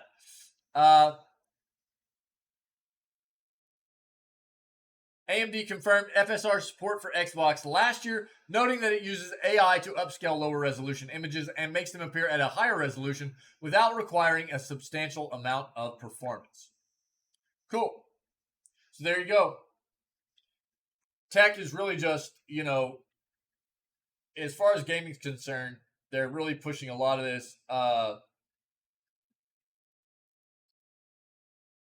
across different consoles. You've seen like Microsoft specifically, using their direct storage technology that's supposed to be for Xbox, but it's going through PC games as well, coming up, stuff like that. Put up a good enough fight, she will pass on deep sea fishing. I about fell in the lake laughing. That's funny, dude. Can't wait to go again. She had a blast. Can't wait to. That's awesome, dude. That's awesome. Valorant will start listening to your voice chat in July in order to train a language model for future disruptive behavior reports. Nice. Riot Games will begin background evaluation on recorded in-game voice communications on July 13th in North America, in English. In a brief statement, Riot said that the purpose of the recording is to ultimately collect clear evidence that could verify any violations of behavioral policies. For now, however, recordings will be used to develop the evaluation system that may eventually be implemented. That means training some kind of language model using the recording, says Riot, to get the tech in a good enough place for a beta launch later this year. Riot also makes clear that voice evaluation from this test will not be used for reports. We know that before we can even think of expanding this tool, we'll have to be confident it's effective. And if mistakes happen, we have systems in place to make sure we can correct any false positives or negatives for that matter, says Riot. Cool, man. I don't play the game, but that's a step in the right direction for developers. Getting rid of toxic stuff in voice chat too, or getting rid of players who engage in hate speech, things like that. Unacceptable language. Games Done Quick Summer Marathon kicks off today, and there's a lot to look forward to. Yeah, look. Here is the full. If you are not, let's see, what are they? This year's event is the first in-person Summer Games Done Quick since 2019. Nice. Donations will support Doctors Without Borders. This is one of their big organizations that they love to support, Doctors Without Borders.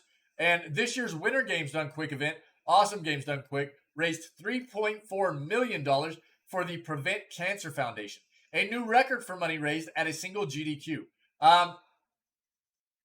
You can watch the whole thing on their Games Done Quick Twitch channel. I'm going to link both of these, okay? We've got their schedule.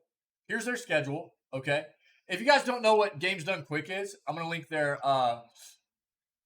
Twitch channel first. So, awesome, or Games Done Quick, all right?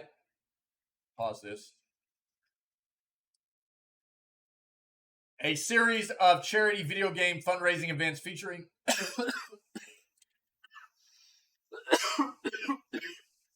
wow, sorry. I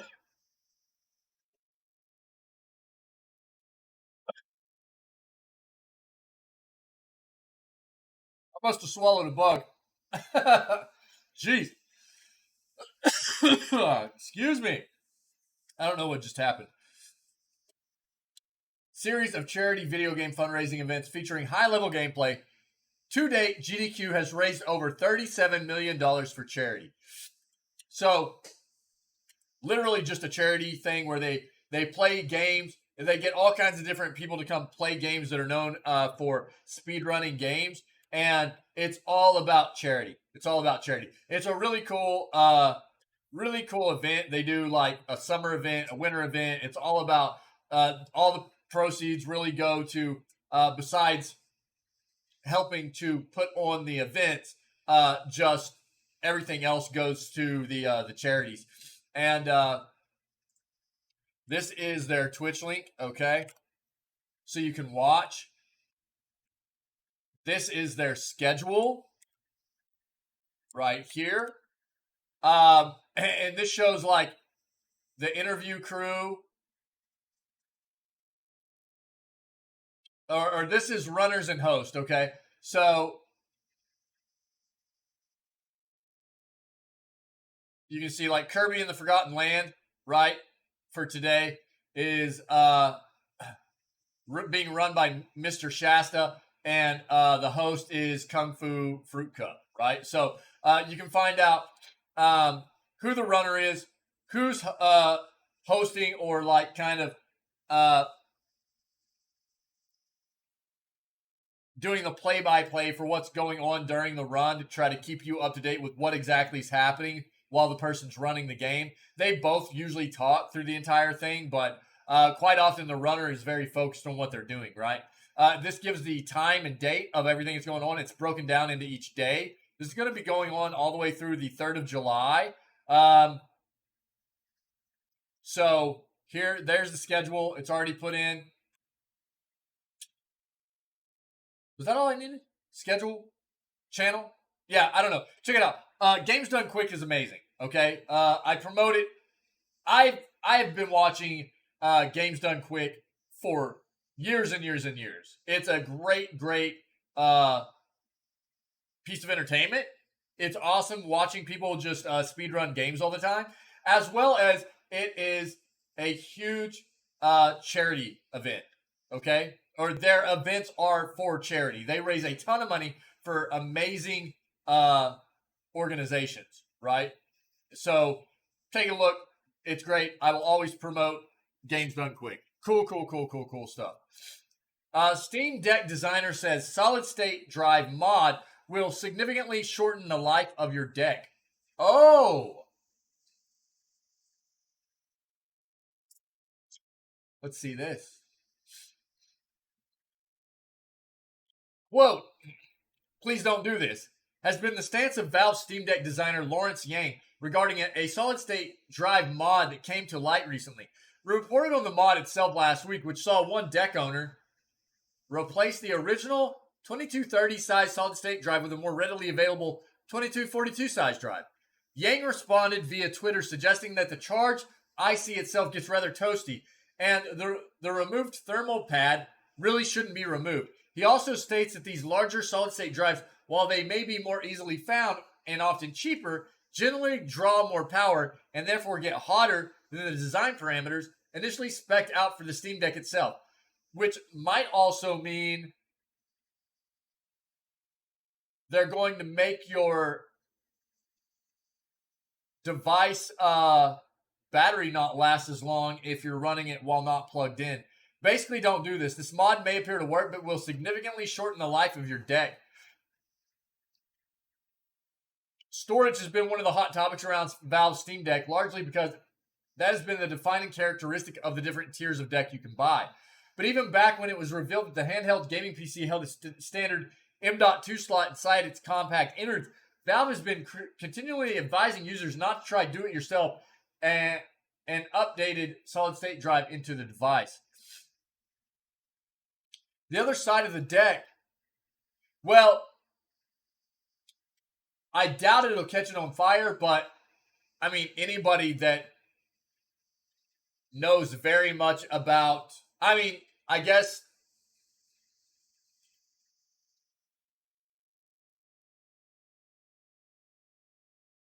I doubt it would catch it on fire because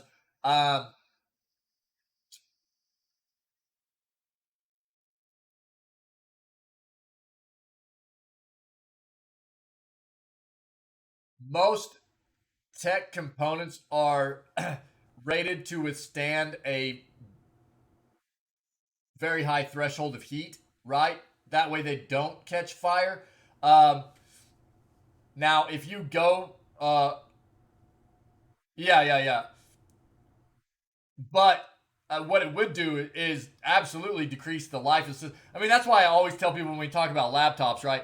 Like, if you're going to buy a laptop, especially one with a dedicated graphics card in it, get yourself a fan stand to put underneath it because heat is a killer of tech components, right?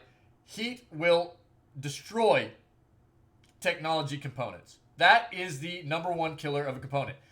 Outside of any kind of like foreign substance being introduced to it, like water or oh, I don't know what, dumping milk and cereal on it or something like that. You know what I mean? Like, just naturally, heat is very, very bad.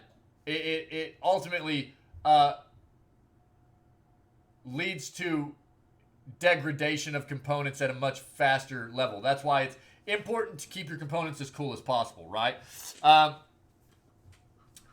So now what I will say is you start modding things around and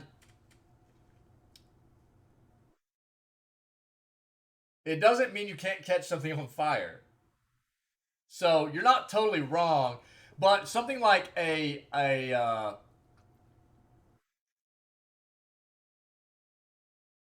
solid state drive isn't necessarily going to get hot enough to catch something on fire, as opposed to something like a CPU that might not have a heat sink on it.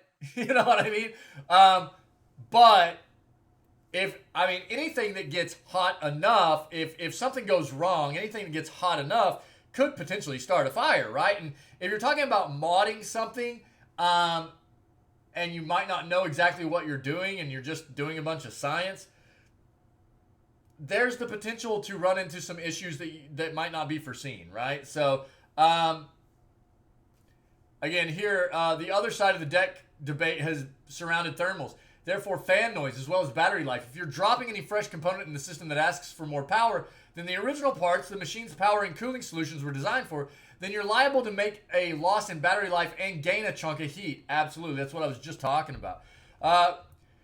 When we reported on the mod, Katie made the point that in reality, just dropping a chunky micro SD card in the waiting SDXC slot of the Steam Deck would net you all the extra storage you could need on the go and without a significant drop in performance. The delta difference between running from an installed NVMe SSD and a micro SD card has been a mere 2 seconds in testing. Okay. Interestingly, the original modder has since responded to Yang, agreeing with the sentiment. Mod at your own risk. Absolutely. They state, but they also go on to say that they're looking at it as a proof of concept and that the thermal pad on the charging IC is still making contact just fine. And the SSD is a pretty low power model. They also note that via the temperature sensors on of the deck itself, thermals of the device have not shown any changes. Okay, they're not challenging Yang's obvious knowledge as deck papa. However, they are investigating what works within the confines of the handheld device, stating they are planning on going further and finding ways to deal with their own concerns regarding the mod. Cool, which honestly is part of why we love the Steam Deck. It's such a raw device and so dang PC. I mean, it is a PC, but it's also a handheld gaming device that could easily have been delivered in such a lockdown form that would render it almost impossible for anyone but the seriously technically gifted with a soldering iron to get inside. Soldering iron, excuse me, to get inside. Much less update, swap, or mod anything. Yeah, they did a great job on this device. They really did. I would love to get my hands on one. I was a little bit skeptical to begin with, but everything that I've found out about the Steam Deck really makes me interested in getting my hands on one and trying it out. Valve didn't even use torque screws to lock people out of digging in to see how their decks tick, and has ensured everything was created in such a modular way as to even make the individual thumbsticks replaceable, even going so far as to provide a parts supplier in iFixit that will allow you to repair practically any issue with your machine. Also going as far as to, if I remember correctly, not voiding the warranty, by opening up the Steam Deck to mess with it. Which most consoles, if you dig into it very far at all, even a controller, they've got like in here in the back of the Xbox controller. See that? See how there's a hole popped in there because I have to replace these bumper buttons all the time? Pretty sure that voided the warranty. You know what I mean? It's just stuff like that. But Valve's, they're like, yo, they made it to where you can put new OSs on this thing, all kinds of stuff. This is super refreshing, and Valve's more open approach to design has made the Steam Deck encouragingly accessible. Aside from, being notoriously hard to actually buy. Yeah. Some companies would have found a way to lock you out from your device if you carried out some mod it didn't approve of. Valve's approach is simply to pop up in the media and ask nicely, please don't do this. Yeah. Yeah. Very cool. But I mean, look, the way they built it is in a very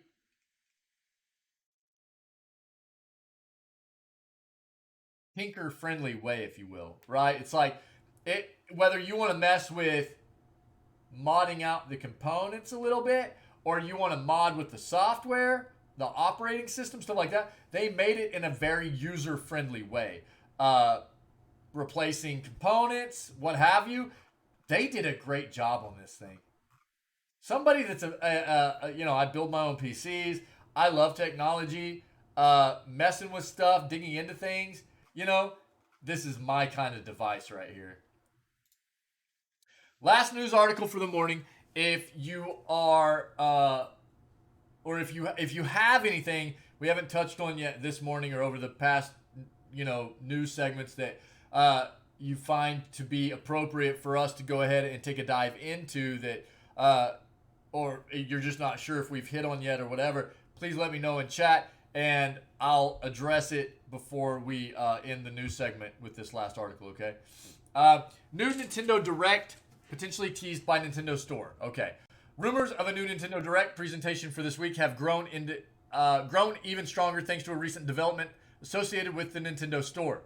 Yeah, we've already heard there's going to be one tomorrow or Wednesday. So apparently,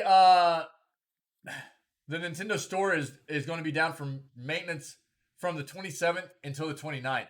Nintendo didn't explain the specifics of why it's taking down the storefront, but it will clearly be toying with something tied to the site behind the scenes to kick off this week. You think that's beautiful, bro? Get a load of this. Shake weight jam.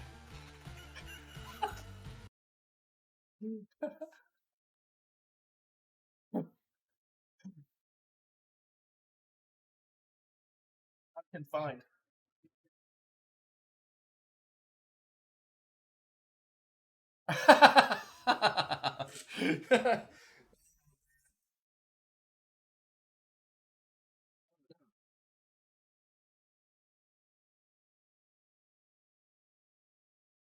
Dude, I forgot that my headset was on my armrest. I tangled my that could have been bad. But I took a spin. What's up, Wick? How are you, buddy? Did you like it? Did you like my spin? Yo, did you like that? That's our new gift. Yo, that's not it either, dude. Check it out. We've got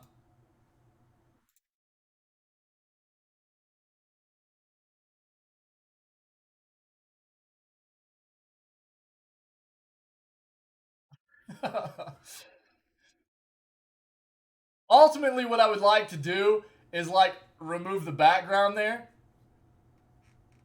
No, I didn't limit to. There's a 1 minute cooldown.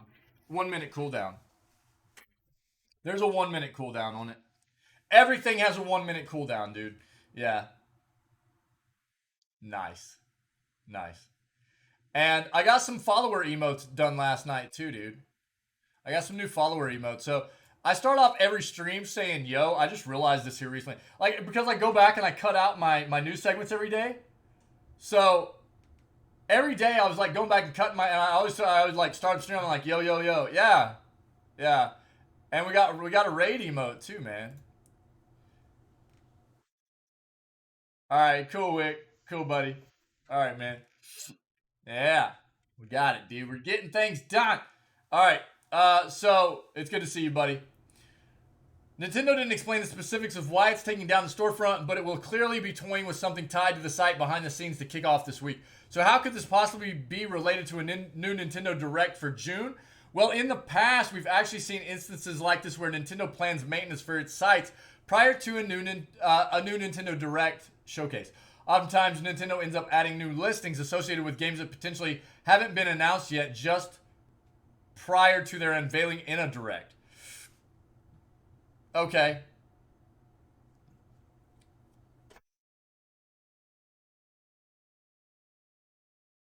Dude, they don't have any specific date, though. Hold on.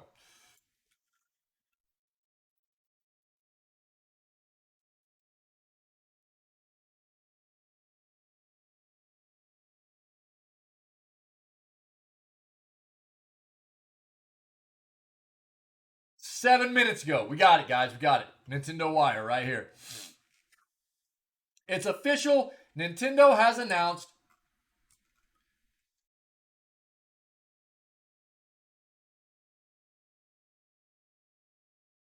the latest Nintendo Direct is coming this Tuesday, tomorrow, June 28th, and it's a mini partner showcase. All right.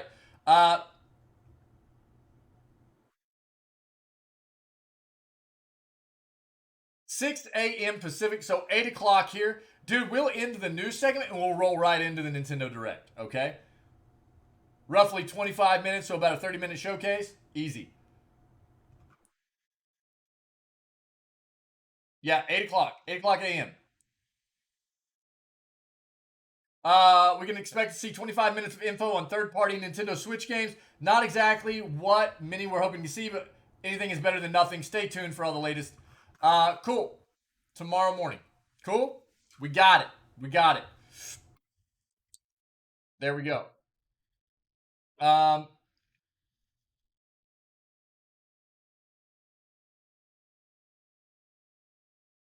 That just came out like 6 minutes ago, man. 10 minutes ago now? Something like that? Awesome. Perfect, perfect, perfect. So, in case you guys need it, there's the link to that. Shake weight Jack.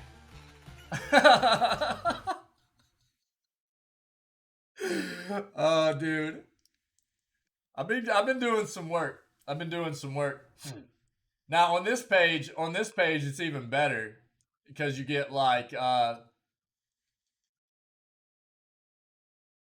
you're good, dude. You're good. No, did you just hear that? Nintendo Direct happens tomorrow morning at 8 o'clock Central, dude. 9 Eastern, 6 o'clock Pacific. Nintendo Direct. Cool. It's only going to be about, it's like a mini, what do they say? Mini partner showcase? Yeah, mini partner showcase, Wick. But just confirmed it, dude. It just came out like 10 minutes ago. But we'll watch it here in the channel. I will like make sure that we end the news right around 8 o'clock, and then we roll straight into the Nintendo Direct showcase before we start doing our gaming. Cool. So we'll watch it here on the channel. Yeah, this screen's still set up to where the stuff comes in real nice on my camera. So like, hold on. Not that one, dude. Like this one.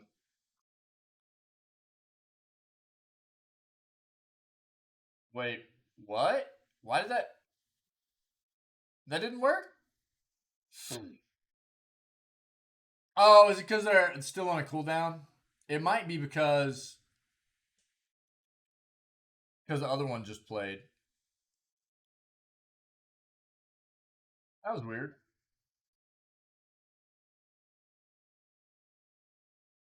They're all sharing the same cooldown, aren't they? I'll have to take a look at it. This is all a new program, man. They should have said that the cooldown was still on though.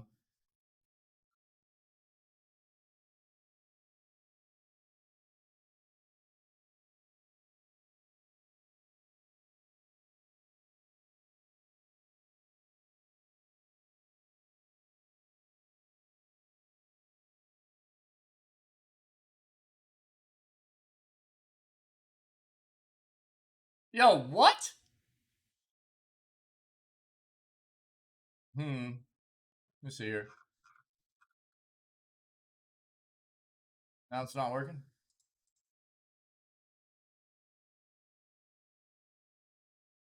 It's definitely the scene's up.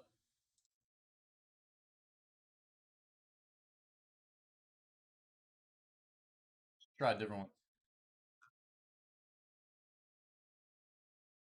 Shake weight, yeah. Yeah, see? I don't know why Hacker Man's not working.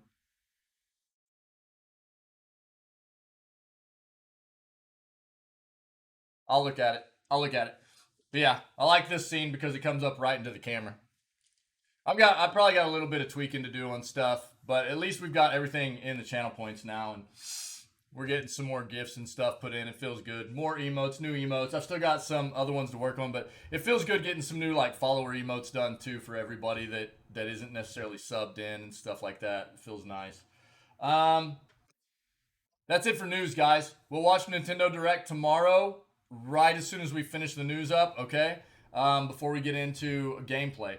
But thanks to everybody who is part of this community. Thanks to everybody that was part of the news segment this morning. If you're watching this as a VOD on YouTube, then, see what you can do about coming and hanging out with us at 6 o'clock a.m. CST every single morning, where we start off each stream with video gaming news, okay? Also, if you're enjoying the content, consider hitting that like and subscribe button and leave me a comment so we can have a bit of a discussion regarding some of these topics that we went over in this video gaming news segment, all right? Other than that, just, stay healthy, stay safe, be kind to one another, and we will catch everybody tomorrow for June 28th edition of Video Gaming News, all right?